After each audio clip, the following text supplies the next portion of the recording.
Good morning and welcome to our webinar. Today's topic is maintaining progress with positive train control testing in the era of social distancing. My name is Mike Ehrenberger. I'm a project manager at Burns Engineering. I'm in the Signals, Communications, and Train Control group. And with me, I have a very special guest, Mr. Christopher M. Jagodensky. He's the Assistant Vice President of Operations at Amtrak. Chris, I'd like to turn it over to you to set the stage. All right. Well, good morning, everybody. Thank you for joining us. So like Mike said, we all are in a very uncertain time right now. A lot of things going on with the world, yet we still have a PTC deadline looming in front of us here. So we had some things to do. All right. We had some things to do, with Burns and Amtrak and frankly, a whole bunch of other host railroads. We're trying to figure out how can we keep progressing the goals of PTC to get everything completed by the deadline, even in light of the current situation. So what we're going to talk about today is a particular example of something that both Amtrak and Burns worked on together. It had to do with testing Amtrak's Access Rev 11.3, and testing was to take place over about 10 different days or so. All right, and we had a lot of different things to do in a lot of different places, including testing not only on Amtrak's territory, but it also included testing on MBTA and Metro North as well. And then in addition, we also had to test several different equipment types as well. So we had a whole lot of stuff to do in an area. And one thing you want to remember, though, is right now, everybody reads in the news, there's some things are being relaxed. New Jersey's doing some stuff, some other states are doing some stuff. But you got to reset the clock back to when we were planning for this was really back in late March when you think about it. I mean, this was brand new. We were only into about 3 weeks of the social distancing, and nobody really knew what was going on. Nobody knew what to do. Everybody was kind of very scared and apprehensive. We just didn't know what was going to happen here. So, that had to do with a lot of the planning stuff. Mike was very worried. I guess he's still worried there, right? He's well protected. But, so that was kind of the scope of the planning for this. How can we do everything to protect everybody to do this? And it was a very different time frame. Not only that, this test train, though, also had to go through New York City, which is sort of, as we all know, kind of the epicenter for things that are happening right now. So we had to kind of come up with a plan to figure out, how are we going to get this done in this area where there's a whole lot of risks.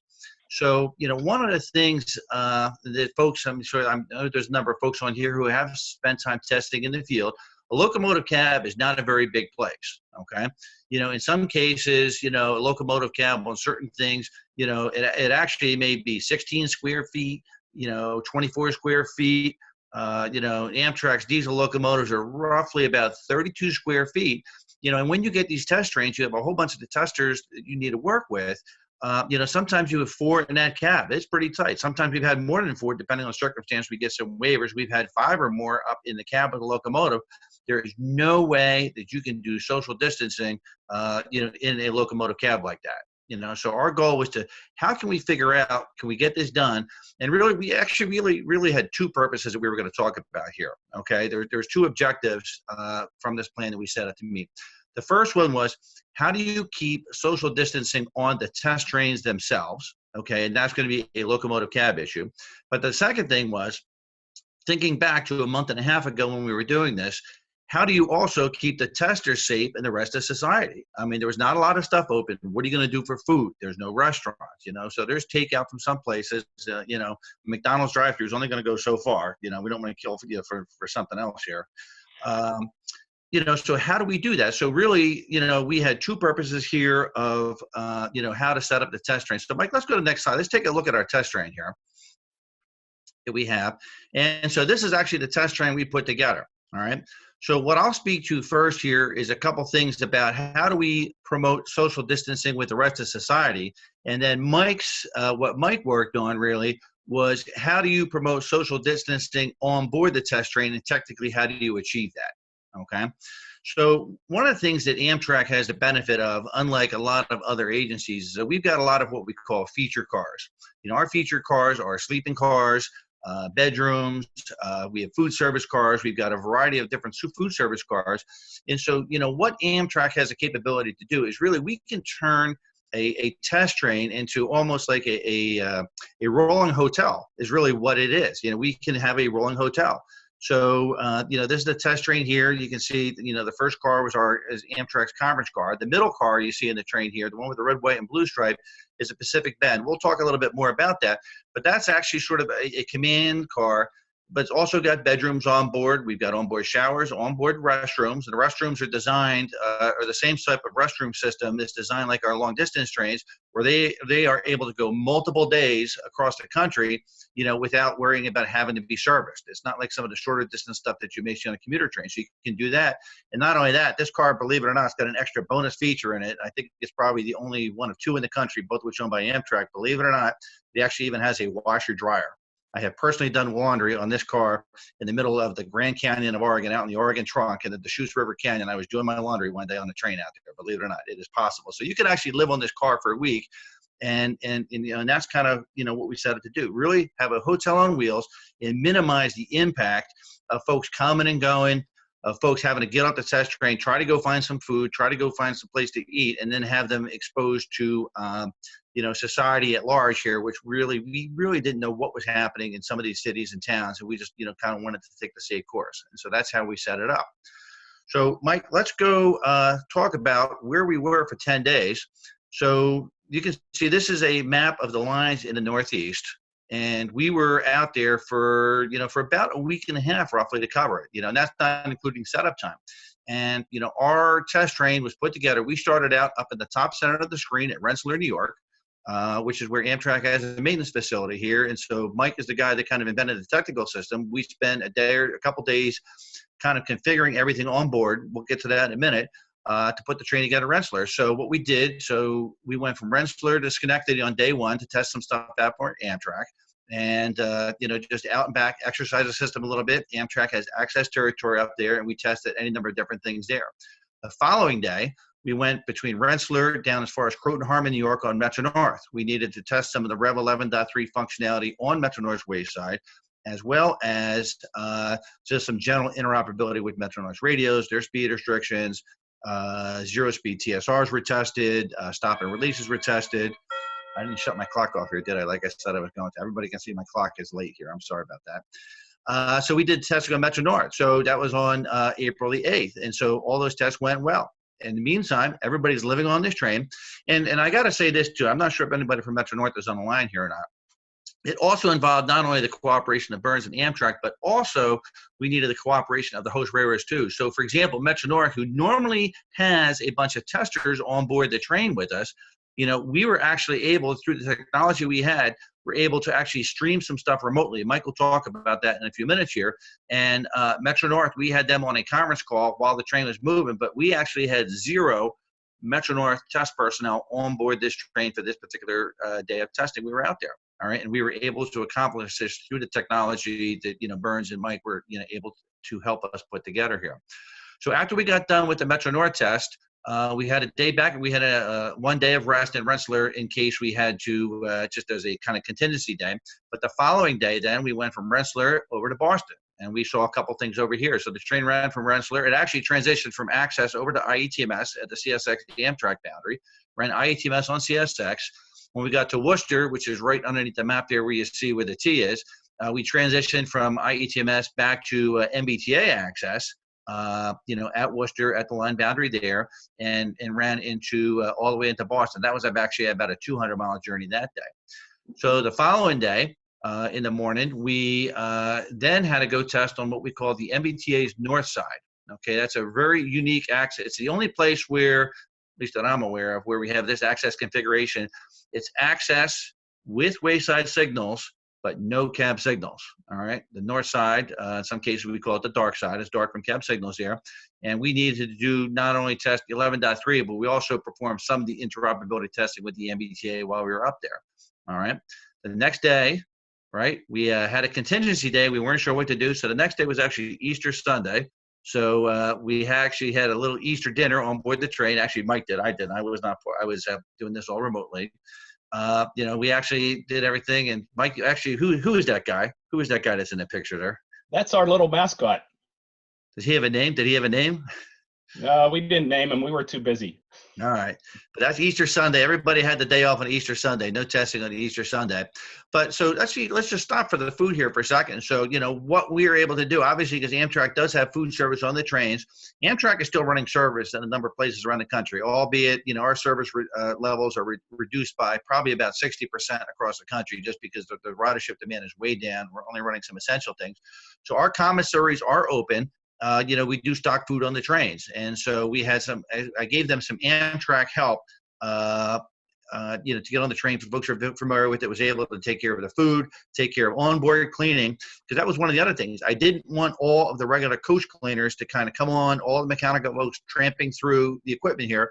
So we assigned one onboard person who kind of lived on the train with these folks. We have the ability to do that with our contracts, lived on there, stayed on there. And that way I had no outside influence, coming onto the trains. I mean, we still had car inspectors outside the train. We had to do our class 1 brake test, our class 2 brake test. All that stuff was done outside.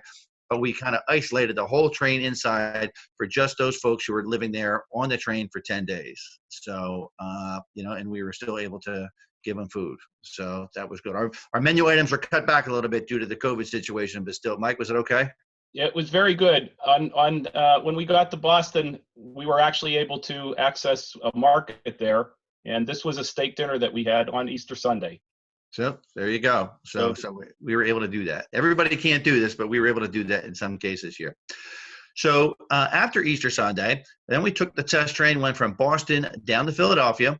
It's about a 320-mile journey on there. So not only did we see Amtrak's Northeast Corridor in Boston, we also got to go over Metro North's construction zone there, and then also on the Amtrak line from New York down to Philadelphia, where we had multiple line boundaries we transitioned. We actually were even having some problems at a particular area in the Philadelphia area with how we implemented some things in a couple of cases, and we actually steered the test train into some known issues. We put up some speed restrictions for the trains just to test a couple of things out. Even though it was a deadhead move, we actually did accomplish a couple of other test cases, on the deadhead move. So this is on the April the 13th. So on April 14th, this test train took a day off. So in between that, what we actually did, though, is we had a different test stream with an Acela set actually on April the 14th, ran a round trip for about 456 miles with an Acela set from Washington up to New York and back before we brought the test train, this other test train out on the 15th. We went from Philadelphia to Harrisburg and then up to Secaucus, New Jersey, all to test Rev 11. So, all in all, we were out there for a week and a half. We kept the same testers all together. The grand total, if you include the Acela, so this particular test train that we're talking about today ran a total of just a little over 1,200 miles of actually test territory over that week and a half. If you throw in the Acela additional 452 miles round trip, we ran, probably about 1,660 miles altogether of testing and kept everybody apart and kept everybody safe is what we're able to do. So let me turn it back to Mike here, and then he can go through some of the technical details on what we did and how we accomplished it, how we kept the people out of the cab. So, Mike? Thanks, Chris. That was a great summary. And I do want to thank Amtrak for keeping us safe. I would say that I didn't see very many people on the train. When I got back, the most people I saw in about 10 days was when I went to the grocery store after returning home. Going back what Chris talked about early on, this was a time where we weren't sure what was happening. My birthday was on the day before I left, and I was wondering if this was going to be a good trip or not. And it turned out to be the best birthday present I could ever have. I'm a geeky electrical engineer who enjoys trains. So when Chris said you're going to have to be on a train sleeping for 10 days and very little social interaction, what more could an engineer want, right? So I actually had a good time. Don't tell people that. It was work, but it was a lot of fun. And one of the things that we did in order to make that happen, and this is a picture that Chris had one of his friends take of our actual test train as we were running a test. I think this was on the 13th on the trip from Boston to Philadelphia, and he had a nice picture of this, and it worked out well because if we look closely at the train, the things you can't see from the big picture is what we did to equip the train technically to keep us socially isolated from each other during the test. And the backbone of it was a wireless network that we constructed. It didn't connect to the internet. It could have, but it didn't necessarily connect to the internet because we were in a lot of areas where we didn't have good signal if we wanted to use a hotspot or a Wi-Fi. And what we did was we put an antenna on on each locomotive, on the roof of each locomotive. Amtrak mounted this. There's one here. There's one on the other locomotive back here, and there was one on the coach car where we did our business.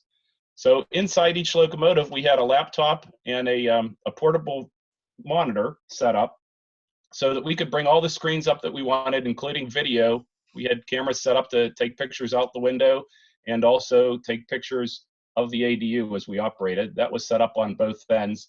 And in the middle was the conference car. There was a conference area there with a table, and we set up a comparable setup as what was in the locomotives, but we had a projector screen to make it a little easier for people to see most of the information. So technically, just to give you an idea, the backbone of this was a wireless network.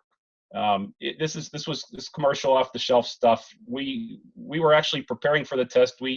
As I said, I left my house to drive up to Rensselaer on Monday. The previous Monday, we were talking about how are we going to do this, and that's when this idea surfaced. We kind of germinated the idea, ordered some stuff online, had it delivered by Wednesday or Thursday.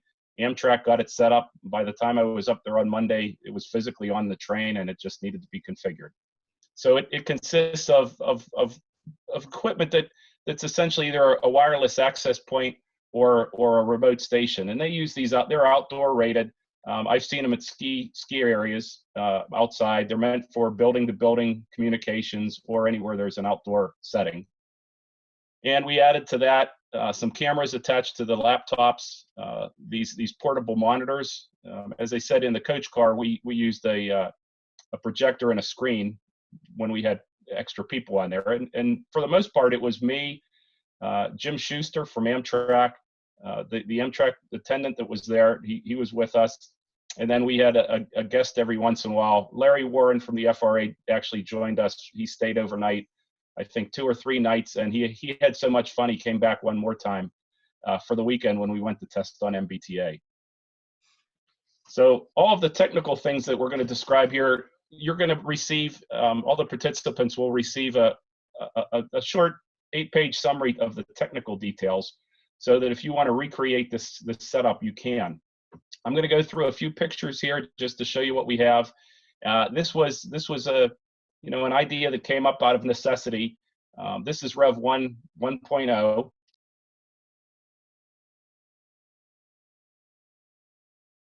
We're just coming out of, it's either a tunnel or a station or an overpass. You can see things.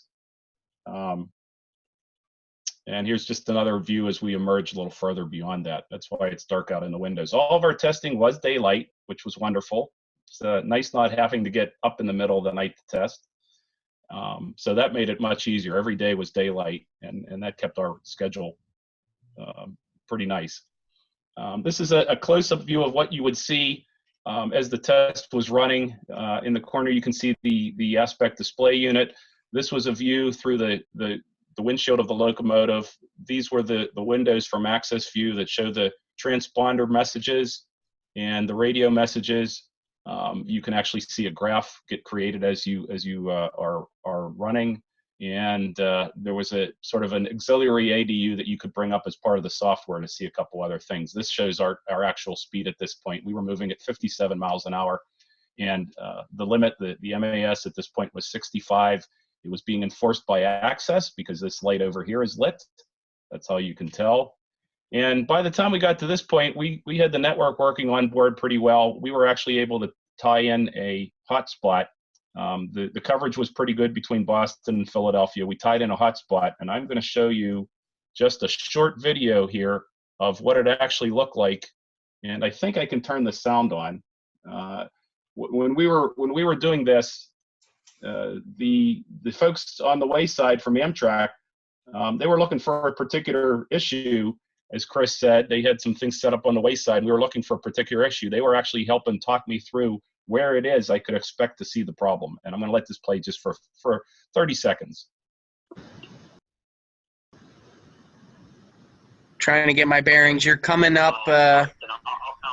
I believe one of these are going to be your automatic signal, which is, I can't tell, but I think this is, Outpost 84 right here.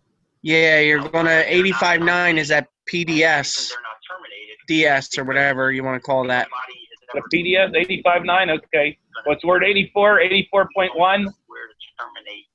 Yeah. So you should go through another interlocking. 84.2? To provide the furniture for the workstations. Now we gotta downgrade to 60 coming. We're targeting that. Again, Yeah. we need to hear from 87, I think is this, there it is. That'd be 60. Yep. where the final Outpost 84.5. place and where the Yeah. So I think you get the idea. I mean, by this point, it was almost so routine that I don't know if you heard it, but there was another conference call going on. Tom was working on his end, and he was trying to multitask. Not only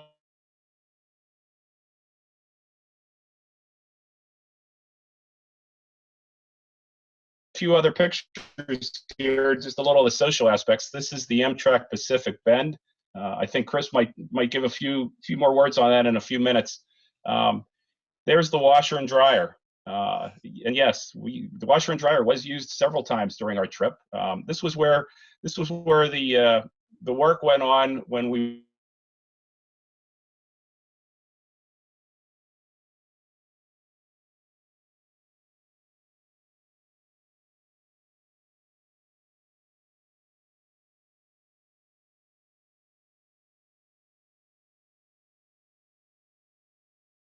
And so it was a big pressure from the DOT, right? From Volpe, who was the head of the FRA, and the DOT to pressure the FAA to open up some slots for a mobile telephone. Okay. And it's a fantastic article. If you guys want it, I've got it. But it talks about there were only 8 cell phone frequencies between Philadelphia, between Washington, D.C. and New York. And there's actually these big things in the track which would change the frequency because the frequencies were all kind of divided up. So what section of the track you're on. You could make a telephone call from the train in 1969 for $3 in quarters. Okay, and Amtrak actually had a thing with the AT&T operators that would know how to get a hold of the right train and and how it would work. But it's a fascinating story. And actually, with the original phone booth on the trains, that was how that was how they got the FCC to actually open up some of those bandwidths, which ultimately led to kind of the bigger expansion that came for cell phones later on during the 70s. So it's actually another little extra piece of history there. The rail phones themselves lasted for a long time, but Amtrak finally got rid of them probably by the mid-1990s when actually cell phones became proficient. It just wasn't worth the cost to keep it up, and they were on the trains from 69 till probably about, like I said, mid to late 90s is when they came off. No extra charge for that. Unmute, Mike. Unmute. Thanks, Chris. I appreciate that. Those looks back into the past that's just great. I mean, I think that's what we all enjoy about the industry is the history, the current, and the future. So there's only a few more slides. If anybody has any questions, I was remiss. I didn't tell you there is a Q&A button on the bottom of your screen. If you have any questions, please feel free to start typing them in. I only have a few more slides left, and then we'll be done. So. Again, this was social distancing. It was kind of eerie being on a train all by ourselves. We had the car to ourselves. We dress accordingly when we needed to. You're not going to see this very often, although I guess you're seeing it a little bit too much right now. Hopefully that'll end soon. This is me outside the Pacific Bend, and that's basically it. The end. And for those of you that don't know, that's an end of train device. You don't usually see them on the passenger locomotives, but the freights have them a lot. So I'll open it up. Does anybody have any questions? Type them in right now. And Chris, you were going to talk a little bit about the history of the Pacific Bend. So if folks do want to know, yeah, I can do a few things. So obviously, let's talk about the conference car first. It wasn't originally a Metroliner car. It was built in '67 as Metroliner Snack Coach. 863, and it ran in Metroliner service for quite a long time. Amtrak converted it to a prototype conference car where we were going to sell conference tables on board the Metroliners and get rid of running around the locomotives on the trains. We're going to make all the Metroliners push-pull. But commercially, it just didn't work out, but the price was going to cost us to work the cars up, so it never did that. So it's a special use car. We still got it in the fleet, and we use it for any number of different sports events. Amtrak actually hauls a lot of sports teams around, New York Giants, the Redskins, the Eagles. The sports teams love that car. The owners kind of go sit in a conference car, and the teams, we give them a couple business class coaches, but it's used on a lot of our charter business. The Pacific Bend, the car that's on the screen right here, was actually a 1950 sleeping car built for Union Pacific Railroad. It was one of 50 in the order of the Pacific Series. It was originally a 10 and 6 sleeping car. It came to Amtrak when UP conveyed a lot of the equipment to Amtrak back in 1971. It's been an Amtrak fleet since. It was retired. It was retired from active regular sleeper service probably in about 1996, 1997. It was stored for about 2 years. We repurposed it into a dormitory car for train crews, where it ran for about another 4 or 5 years before it was stored again. And then we repurposed it in 2008 as a company business car, which is what we use. So it's not a car we sell to the public. It doesn't meet some of the current ADA requirements and things like that. But it's got, it had some satellite phones on it, DirecTV. There's some other monitors you didn't see in it, but it was really a kind of a command car we had there. Some of the monitors have been taken out. You can see some of the wires hanging, from the ceiling there. But monitors that actually had its own phone system. We actually had its own PBX on board the car, satellite phones, DirecTV receivers. So you could take the car somewhere if you had to go manage certain critical events, especially with our police. We could move the cars to different spots of the system, and they lived on board here, and then we could, manage some stuff, out of the car on location. Once again, built to be a rolling hotel is the one benefit that Amtrak's got. So we are right now in the process of, the equipment is now in Chicago. The 2 locomotives that Mike had on his train were both access equipped locomotives. I'm currently equipping, we've got 2 other diesels. One's a straight P42, which is IETMS only. The second locomotive is a dual equipped P42 locomotive with both IETMS and ITCS. That's ITCS is the third train control system that Amtrak uses out in Michigan. It's a vital system. We've been running it since about 2005. We are currently operated at 110 miles an hour. It's a GPS-based system, no, but it is vital, unlike IETMS, which is considered non-vital at the FRA. And, we're gearing up this Midwest test train. We're actually putting the cameras and everything on it this week. And, I'm going to have multiple weeks of testing out there. It's going to go to Kansas City. I got testing in Chicago, Dallas, Florida, Michigan, and a whole bunch of other places. And we're equipping it here just to keep promoting the social distancing. And, we're kind of locking this equipment in for probably about the next 2 months to go run test trains in a variety of places around the system. Chris, we have 2 questions here. The first question is from Brian. He says, maybe I missed it, but were the test results positive? Were any problems discovered with the PTC system functionality? You want to take that one, or you want me to? Yeah. Oh, I hate that word. Were the test results positive? That's a whole different connotation these days, But so the testing went well. Okay. So all of the test cases that we set out to do, everything passed. All the test cases we set out to do. Now, that being said, we found that some folks are already aware of this, unrelated to the specific tests that were run with the 11.3 software. Some additional issues were found with the way, essentially the 11.3 is built at one standard. The wayside got a little bit out of sync on the wayside standard. So we're working through that issue now. I wouldn't say it's a bug, but it's just there is a compatibility issue that we discovered. We're working on a few things right now with Burns to trying to figure out what the solution is. Ultimately, though, we'll need to change the OBC, but I wouldn't say that the test certainly didn't fail, what we set out to do. So we're working through the issue to see if we're going to mitigate it a different way or if we're going to need to change it. But all the testing we did passed. And so, we're just figuring out right now what the path is forward. And that was actually an issue that was not found on the test train. It's under failure conditions, and it was actually found in a lab as a result of some questions that came up as we're doing development work for Amtrak. I will say, Chris, we also received, we passed all the tests for Metro North. Yep. So Amtrak is now able to operate Rev 11 on Metro North. Same thing with MBTA. Yep, MBTA North Side. So, yep, so that was all. So we did get everything set out. We, everything that was, all the test objectives for this particular test train were achieved. bottom line. Yeah, we started off that it was going to be basically an Amtrak Rev 11 test. And as we thought about it more, we recognized that we could get vehicle qualification done with Metro North and MBTA.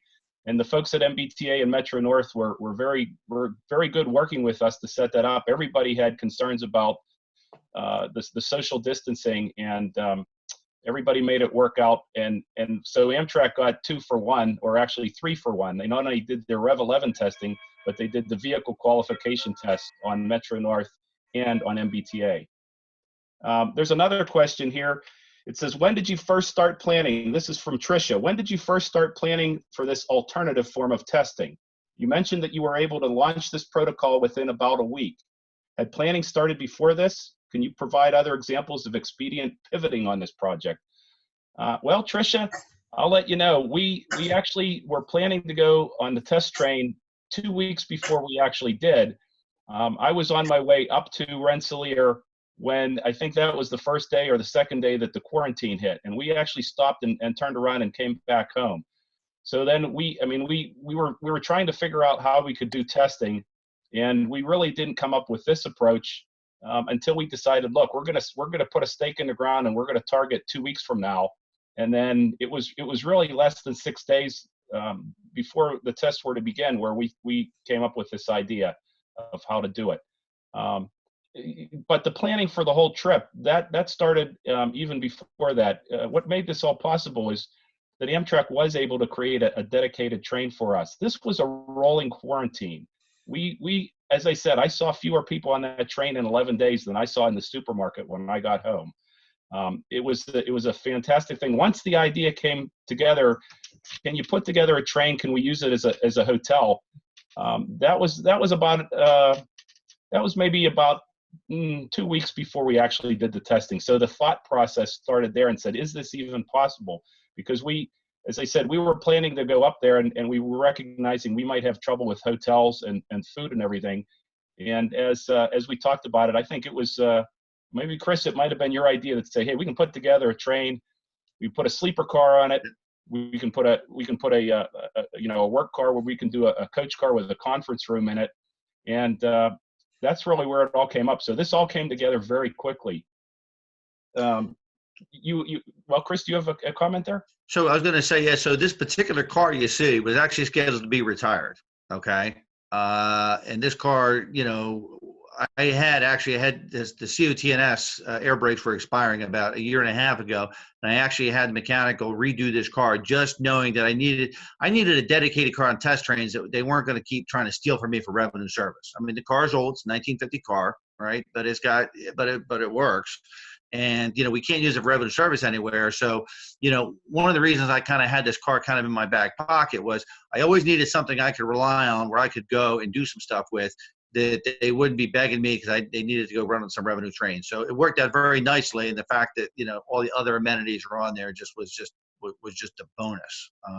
It's one of the abilities we had to do.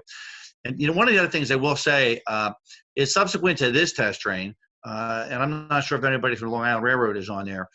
Is on here or not, but we had Amtrak in Long Island had to do some tests with Long Island equipment. Obviously, Long Island doesn't have sleeper cars or food cars, but obviously, too, between Amtrak and Long Island, it's a much more condensed. You don't have to run 1,600 miles of track in multiple different cities around the Northeast. We're only doing testing on 3 miles of track in the New York City area. And Tommy, I know you're on here. Tom Horan is on here today.